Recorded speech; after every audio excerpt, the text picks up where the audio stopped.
presented by Connect Life. When you donate here, you keep it here.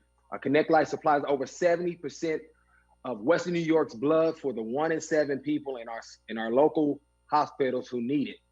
And did you know that blood has all the shelf life of just 42 days? So they need your donation today and every day, year round, for the thousands of neighbors who are counting on it. Help save the life of a fellow fan by donating blood with Connect Life, the only local blood center that keeps all the blood right here in Western New York. Every single drop. Together we win. It's in our blood. Hey, we kick off week 8, Bills versus Seahawks, with Bill legend Fred Jackson.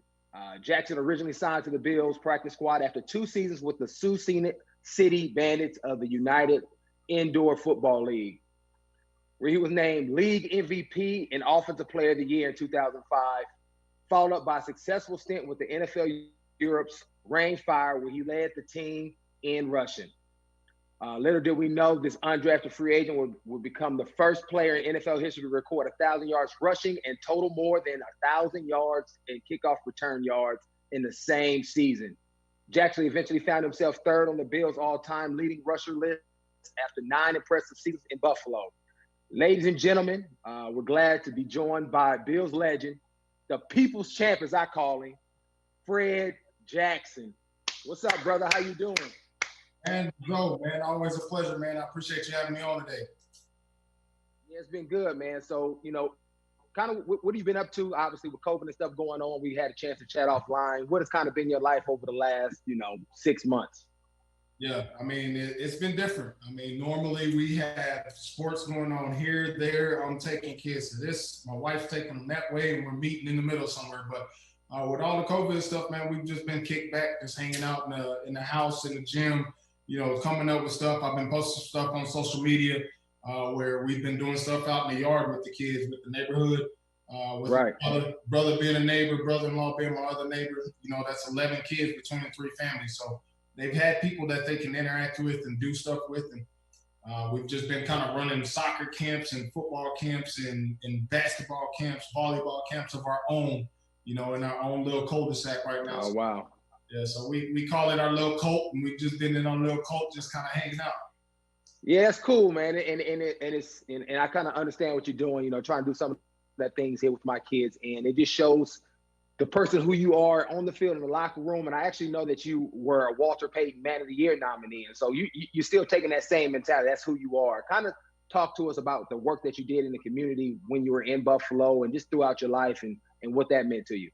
Yeah, I mean, that's you talk to a lot of guys that have been Walter Payton Man nominees, Man of the Year nominees, and one of the things to me is you have a chance to influence people not only as what they're watching you on the football field, but when you can go out in the community and have conversations with people and help people do, like, for example, if we can go do a blood drive to help Connect Life, I think that's when you really have the biggest impact on what you did in your football career. And one of the things I tried not to do, there was a lot of things that I was passionate about. And anytime, the Bills would approach me and say, we have this going on, I tried to make sure that I can go do it, because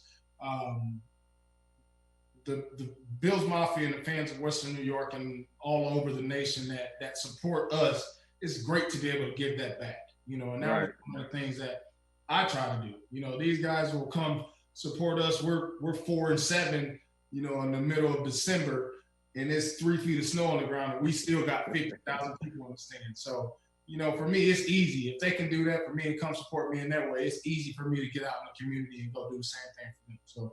So that's kind of how I looked at it. And, they support me. It's easy to support them back.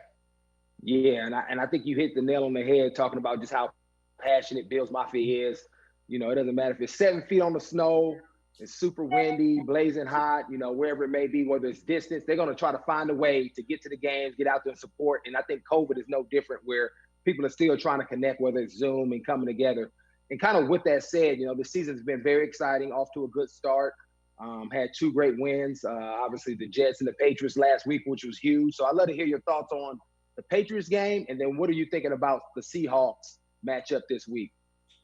Patriots, look, we all know we don't like the Patriots. So I got my next door neighbor is a huge Patriots fan. So, and I've been talking noise to him all year. I've been talking noise to him for the last 4 years since I've been here. And to be able to beat them is always a goal of ours, and to be able to get that done, it's huge for us. I know it sets us up, and we're number one in the division and things like that.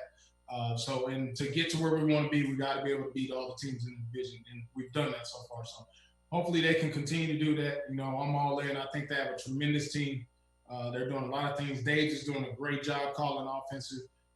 Defense is coming around, starting to make some more plays, and they're putting together complete games.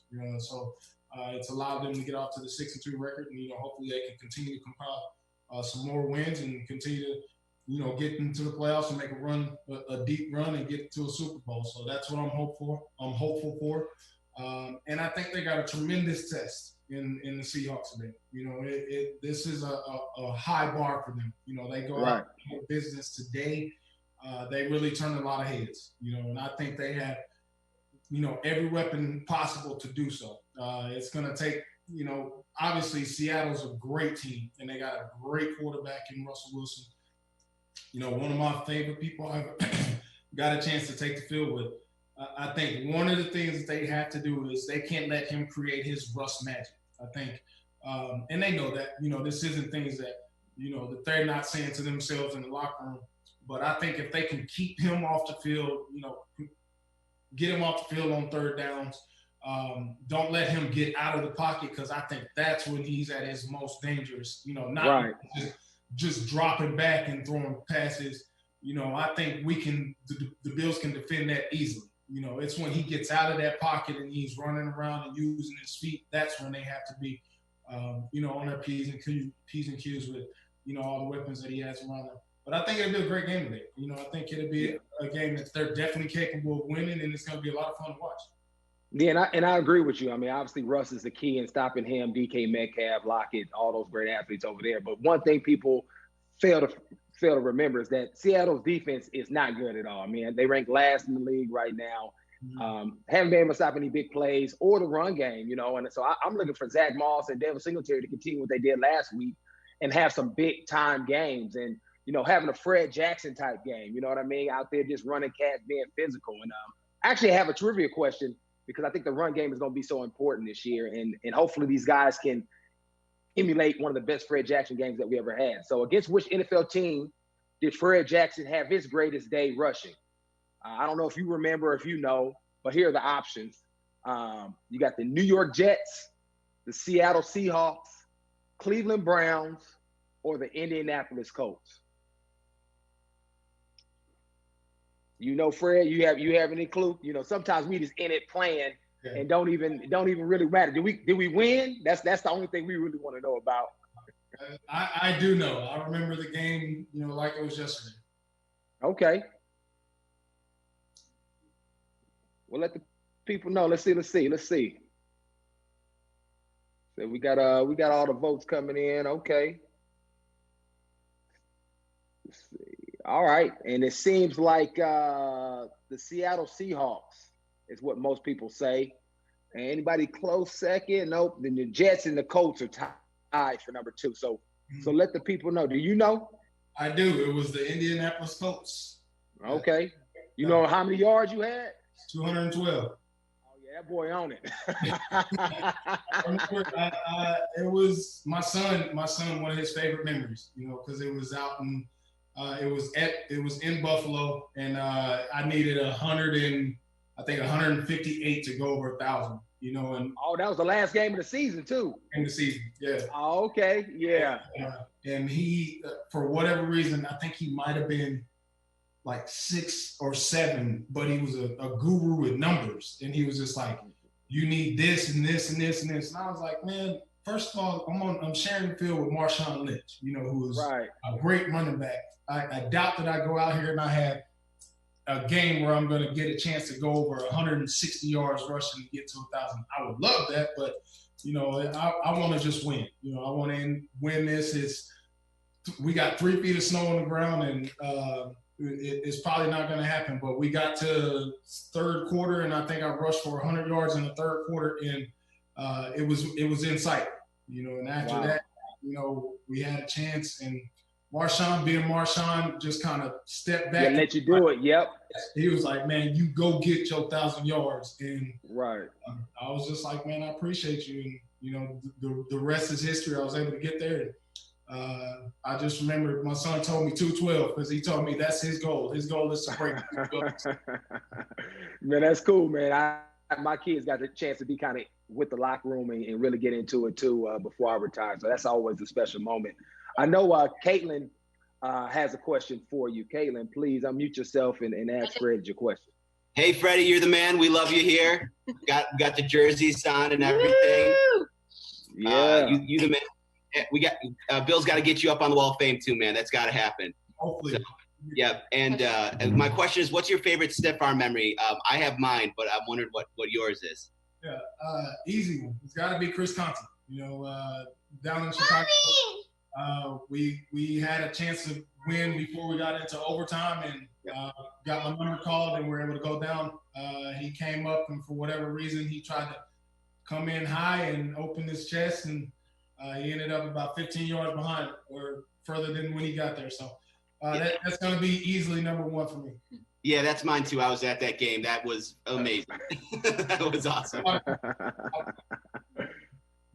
Thank you. Appreciate that question. Appreciate it. No worries. Hey, Fred, I want to rewind real quick and kind of talk about how you got there, because there was a whole bunch of a process, whether it was NFL Europe. I remember that when that was a thing in the league, and I wanted to even go over there, but you had to go through that because the seasons backed up to one another. Being undrafted, going to a small D3 college. How did you overcome all that and then create all these great memories like the 212 yards and then stiff arming Chris Thompson when people can really remember you, and now you like a focal point in the Buffalo Bills community? What was that process like coming up? What are some of the things that you had to overcome? Oh man, it was fun at the same time, difficult, but one of my favorite quotes is from Maya Angelou. She said, "If you want to see me accomplish something, tell me I can't." And that's kind of where it all started. Started in high school. My high school coach told me that, I wasn't big enough and good enough to play in high school. And I didn't really play in high school until my senior year, where, I played sparingly. And then had an opportunity to go to Co. It was a dream of mine and my brother's, twin brother. We wanted to play college football together. Co was one of 3 Division III teams that said that they wanted us to come play for them. And got a chance there, got there, get to Co. And I'm number 12 out of 12 running backs on the depth chart, and I said, this is another, a challenge for me. So, ended up starting my freshman year and just kept going. Did some great things at Co, All-American, all this, got some good accolades. And then I do a workout with the Green Bay Packers at the end of all this. And he comes out and he does the workout. He's like, you know what? I think you're good. I don't think you're good enough. And he was like, so if anything, prove me wrong. And, that was another opportunity for me to prove, some people wrong, and play in the indoor league, do some great things there, get some good accolades again. And then, more phone calls. We think you can play, but we don't think you're good enough. And go over to NFL Europe, and they do a draft. I'm sure you know this. Yeah, right. They do a draft, and I wasn't Mr. Irrelevant, but I was one pick in front of Mr. Irrelevant in that draft. Oh, wow. So, again, I'm like, all right, they don't really, feel that highly of me, but let me go in and prove myself here. And I play over there, do some things well. Marv comes back as the GM, and when I go to Buffalo, I make a promise to myself, this college alum and Coach Levy is taking a shot on me. I can't let him down. So we draft Marshawn. We got Anthony Thomas, the A-train, out of Michigan. And I'm saying, let me pick these guys' brains. I want to do everything I can to compete with them. Marshawn is like a brother, and Marshawn, both y'all being Oakland cats. So he's like a brother to me, and he says, man, you do you. I'm looking at you on the field. I see a great, competitor in you as I do myself. So we say, man, let's go do this together, you know, and leaning on him. Coming out of college, my wife took care of all the business stuff. You know, I'll work, you chase your dream. My mom and my brother in my ear saying, you got this, keep going at it. Right. Surrounding myself with people that believed in me like that. And my wife saying, you know, chase your dream. I don't care how long you want to chase it, you chase it. I'll take care of everything behind the scenes. And having great people in my ear, like my brother and my mom saying, you got this. My mom was my first coach, you know. Oh, wow. Yeah. So she was like, if you think you can play ball, baby, you go play ball. You know how moms are. So, yep. You know, sticking to that, you know, just having those guys in my ear and in my corner and just being motivated that when I got out there, I wanted to make plays and I wanted to prove people wrong. And I had a chance to do so, man. Had a great time in Buffalo. Wanted to prove Coach Levy right for taking a flyer on me. You know, I was able to do so, you know, and hopefully I left a good enough mark in Buffalo to ever remember me. No, man, that's impressive, brother. I think the common thread when I talk to most people is about they had to overcome a lot, and we all do, is about the people that are around you. So your mom, your dad, your brother, having your teammates. You talked about Marshawn. That's significant. And so if we can get people around our lives to help push us, you know, kids out there listening to this, allow your parents to help you. Allow your teachers and people to help you because they've been there. They want to love you up, push you in the right way. And so I think that's very important. Before I get to your question, Josh, I have another trivia question. Who was the Bills starting running back when Fred Jackson actually joined the team?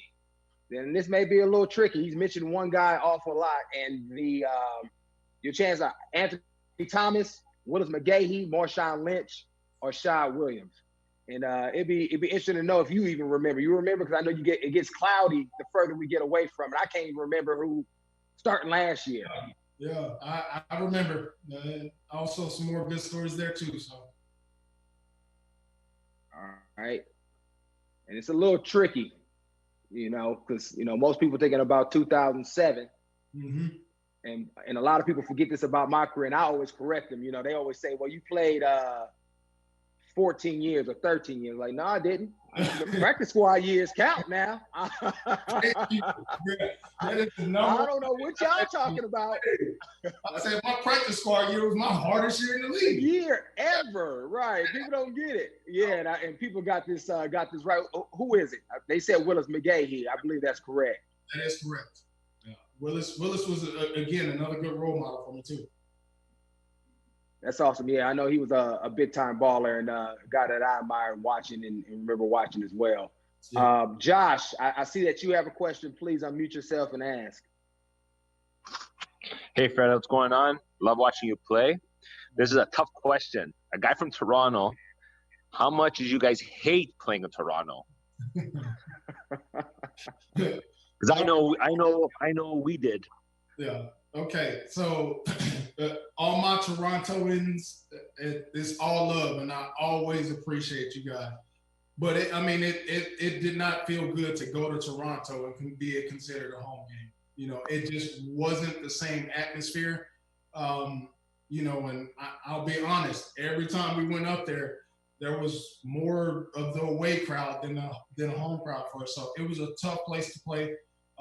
We had a good fan base up there. That's not to take away from those guys because Toronto has supported us and they continue to support us. But it was tough for that to be considered a home game and to lose, you know, a game at the Ralph or you know, Bill Stadium now was not something that we looked forward to.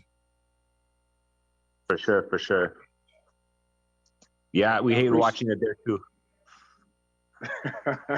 Yeah, appreciate that, Josh. Yeah, I never actually got to experience a game going up to and playing like when I played with the Bills. By that time, the Pagulas had brought the team back, which obviously was a great thing because it's nothing like tailgating and Bills Mafia being in there to support you.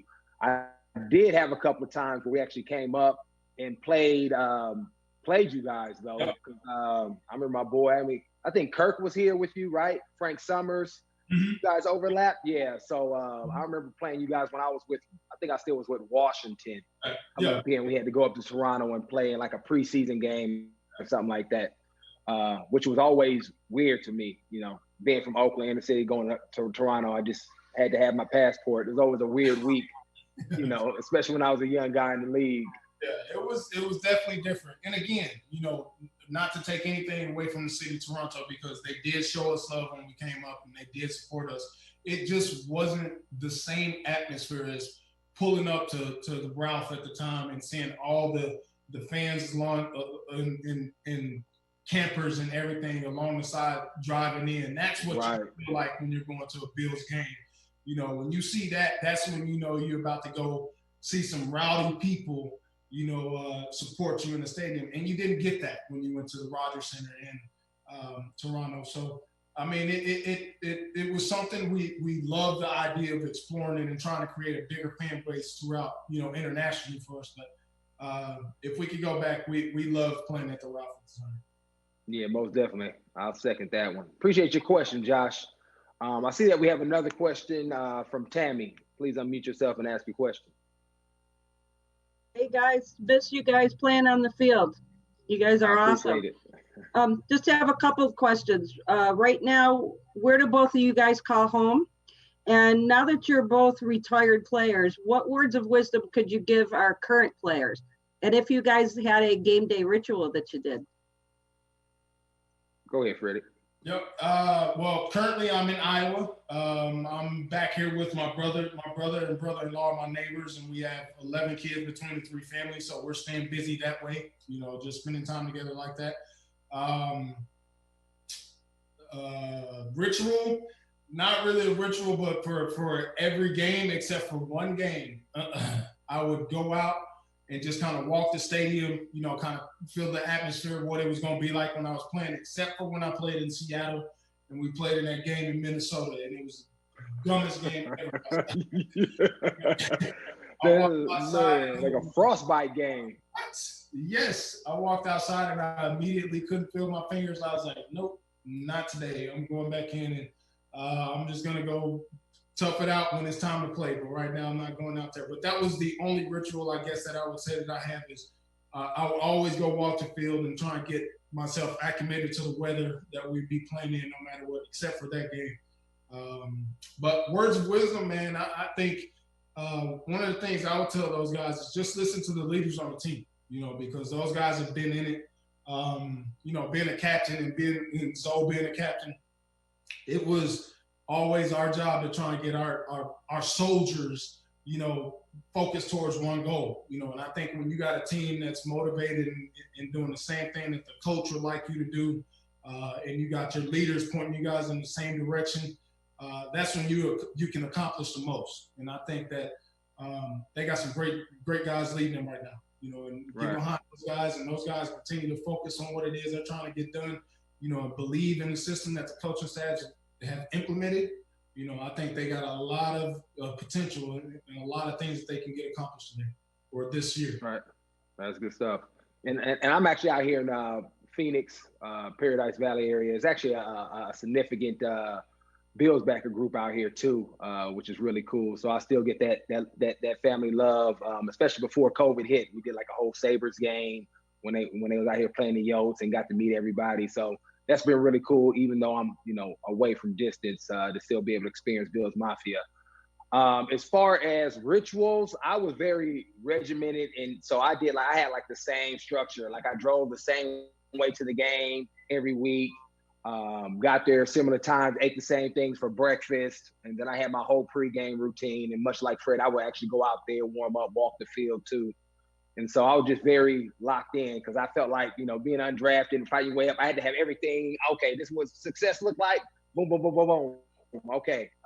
And so it made me feel better as far as having my mind right when I went out and played. And so that was good. As far as the guys, I think the biggest thing that, and I know they're doing this, I think oftentimes, and just do you, you know, even me, I get tired of hearing people, are you coming back? You know, Lorenzo, just do you. Those guys, they have enough. So just having confidence in the guys in that room, especially on the defensive side, like you're more than enough. Lead the way, as Fred said, because they got some great leaders. Lead the way you want to lead, the way you would do it, and not necessarily how I would.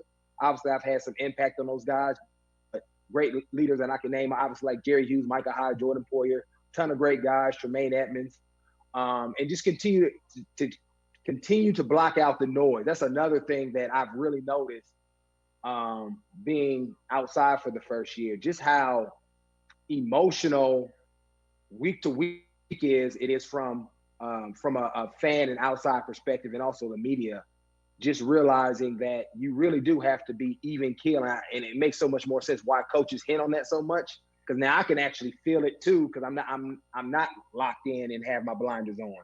So keep your blinders on. You guys are more than enough, and just continue to build towards where you want to go. And what will kind of be my words of wisdom to them. So I definitely appreciate your question, Tammy. Hopefully that was insightful for you. Well, I also see Kristen has a question for Fred. Please unmute yourself and ask the question, please. Hi, guys. Zoe, we miss you. I wish you well in your retirement. My question for Fred, and maybe for you, although I think Zoe, you're sort of trending more towards perhaps a media career, is Fred, do you have interest in coaching at any point even within the Bills organization? Is that something you're thinking about as your kids are getting older? And I want to reiterate what Ryan Fitzpatrick said at your roast, that we need to get you on the wall. Oh, yeah. Yeah, I appreciate that.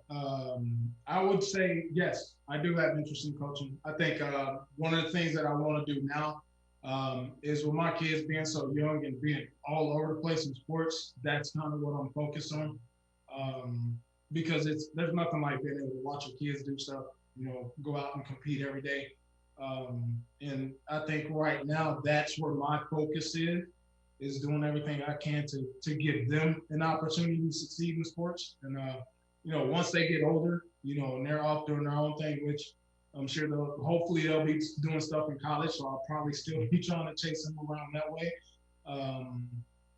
But yeah, I mean, I've enjoyed just coaching my kids, in various sports, not even in just football with my son.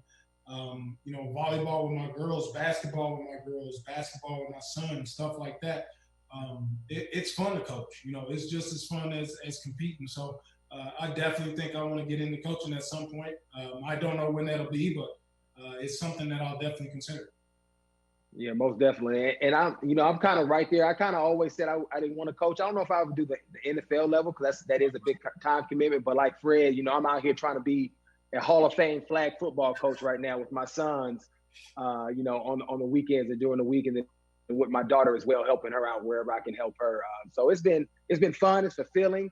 You get to see the kids grow, young men grow, young ladies grow, and just develop. And anytime you're kind of a part of that process, because all the people that took to help you get to where you're at, is really cool. And I know everybody is mentioning Fred should be on the wall. And this is a great question, because this is crazy to kind of be in this ilk of just eliteness. And obviously, Fred, you're right up there based on the hard work and talent that you put to work every week. But Bills former running back Fred Jackson is third on the all-time Bills rushing list, 5,646 total yards. Thurman Thomas holds the top spot with O.J. Simpson in second. Who holds down the fourth slot? Do you know that, Fred? I do. Okay. Of course you would know who's behind you, who you had to pass, right? So the options are Joe Gribbs, Travis Henry, Cookie Gilchrist, and C.J. Spiller. Okay, here we go.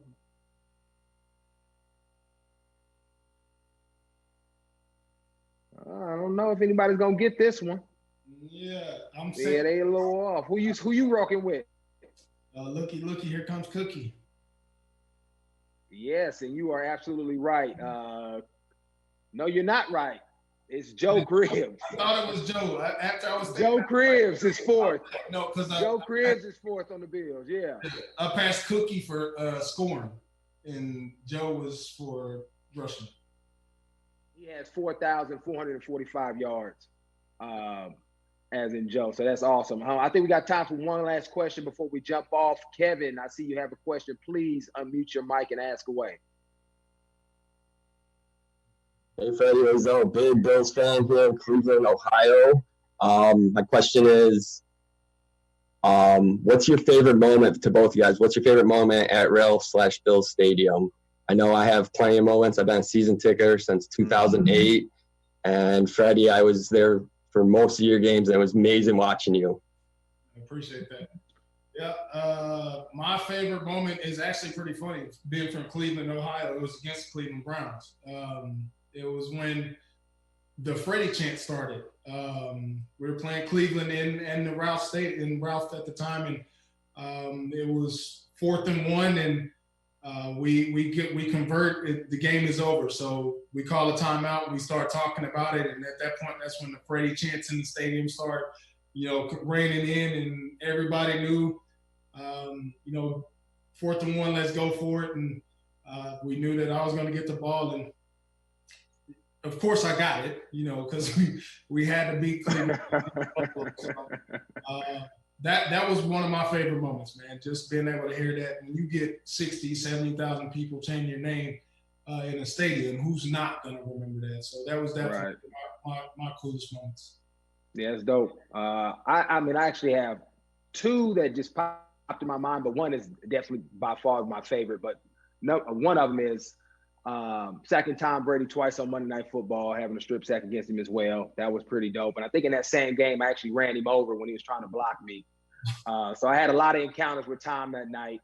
And then the number one by far is retiring and having my daughter sing the national anthem. By far outweighs any other experience that I personally did. Having her in that big moment stand out there and sing that national anthem and do the great job she did was awesome to kind of walk off into the sunset with my family. So that was really cool. So appreciate you. That was planned for you. You didn't know that, did you? I had no clue. My wife had set that up in the summer. My daughter had been practicing. They kept it under wraps. They were actually, because I do go out pregame, and that's when most of the time I'm out there when they're practicing. Mm-hmm. They had a watch on me. I didn't feel like I didn't know that people were watching me to try to see when I was moving, because they didn't want me to know before I was supposed to know. So it was a big organizational commitment. So I appreciate everybody, the Bills organization, for doing that for me. So it was huge. Yeah. So appreciate your question, Kev. Appreciate you, Fred. Thanks to everyone for joining us today with Bills legend, the People's Champion, Fred Jackson. And thank you to Connect Life for supporting our virtual tailgate, Legends Live. Don't forget to donate blood to help save the life of a Bills fan right here in Buffalo. And always remember, go Bills. Go Bills. Go Bills. Go Bills. Go Bills. Let's go. Go Fred. Go Bills. Love you, Freddie. Freddie, you're the man, Fred. Yeah, Mommy.